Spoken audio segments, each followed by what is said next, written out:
So, hey, who are you and what do you do here at Hellmann? Yes. Yeah, my name is Friederike Prasuhn, and I'm responsible for all the learning and development activities here at Hellmann.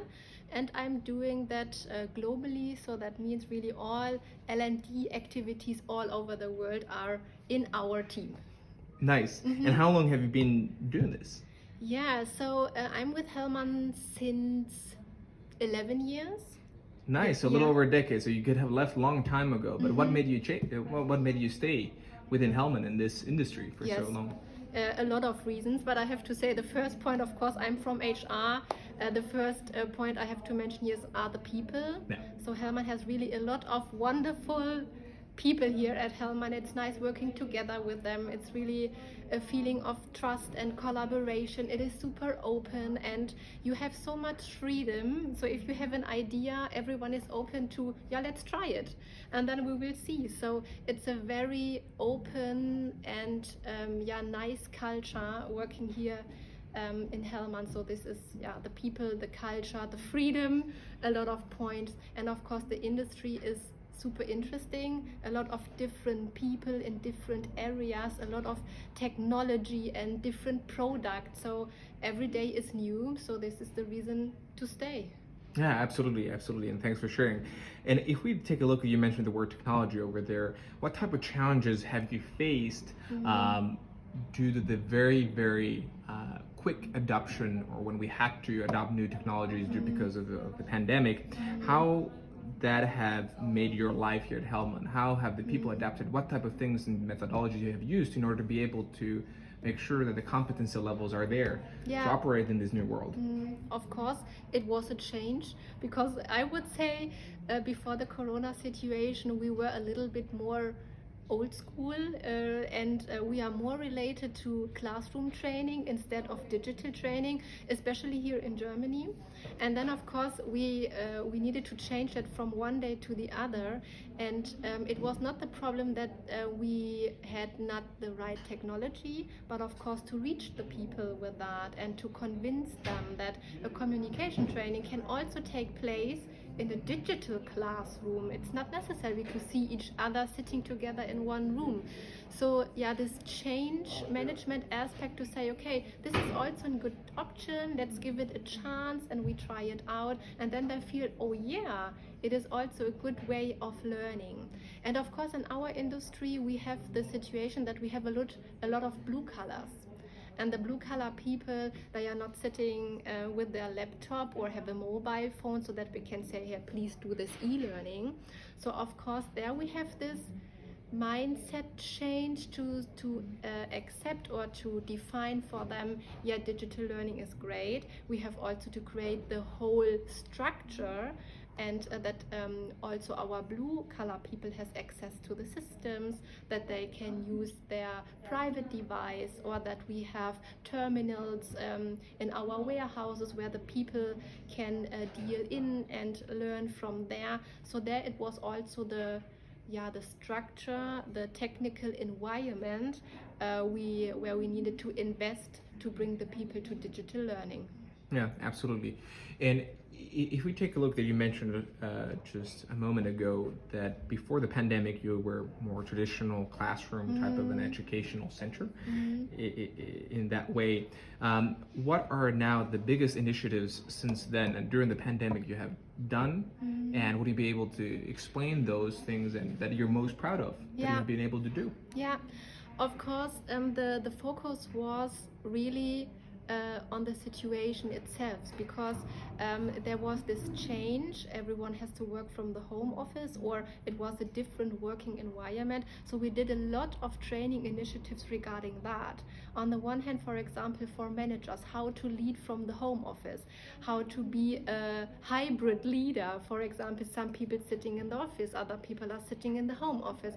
How can you create a team spirit, a motivation, and also to get a good clue on the productivity within the teams. You don't see them sitting at the table. So it was really a main focus point to support the whole organization in handling this situation. So management trainings, but also a lot of e-learnings for example, take care on yourself. let's have a look. Let's have a look into your work-life balance. You are only working from home. How to find the distance? How can you organize yourself? How can you organize your work together with 3 children at home? So Absolutely. really to give very fast solutions, methods, ideas, exchange possibilities to do or to handle the situation together. And for that we have different formats, e-learnings, but also, for example, a leadership blog where we post every other week important hints and tips and ideas how to handle the situation. What can you do with your employees and with yourself to survive in this crazy time at the moment? This was one thing, and for example, that we rolled out a global leadership initiative to train all the leaders all over the world we have here at Hellmann, and this completely in a digital way. So really with web sessions, with pre-tasks, with after-tasks, with involvement of the managers, with job rotation, etc. So really to bring that into the organization only in a digital way. So yeah, I would say that was really a huge project. Nice. Thanks for sharing in such detail. And then I was also talking to some of your colleagues, and what I've been able to get a sense is that there has been very low turnover amongst the personnel, meaning that people are staying for a very, very long periods of time, and That's some true. people are staying for multiple decades, if I Yeah. understand correctly. And then their children are coming into the company Yeah. and staying here. And that's pretty incredible, and it's very rare in today's world. If you take a look at the millennials, for instance, they're just so Yeah, yeah. hyperactive and they leave. But over here, I've been able to get a sense that people are staying for a longer period of time, and you're investing the time and energy already to the youth who are coming directly out of school, and they're still here. That's So true. what's happening? Yeah, I think it's related a bit to the first question we discussed. What is the reason, or what are the reasons to stay? Hellmann has this open mindset. You have a lot of possibilities also to develop yourself. I'm here around about 11 years, but not in the same position. So you have the chance to develop yourself, and yeah, also to decide what are the next steps. And there are so many possibilities. We are a global player, so you have the chance to grow also in a global position. You can decide to go to another country and work from there abroad for a few months, years, or forever, whatever it fits to your personal plans. Yeah. And then also the chance to grow, of course. But if you are in a work environment and you have people, you get so many touch points with, and you have the same intention and the same goal to bring or to move Hellmann forward to the next level in your department, and you feel that you have friends at work. So I think this is really the most important point, that you can grow, you have a lot of possibilities, and you have people around, and you love to spend time with them. Yeah, absolutely, absolutely. And then just a final question. Any advice for the future generation of supply chain professionals, logistics professionals? Any advice you would love to share? In general, to the young generation? Yeah, young generation who are entering the world of supply chain.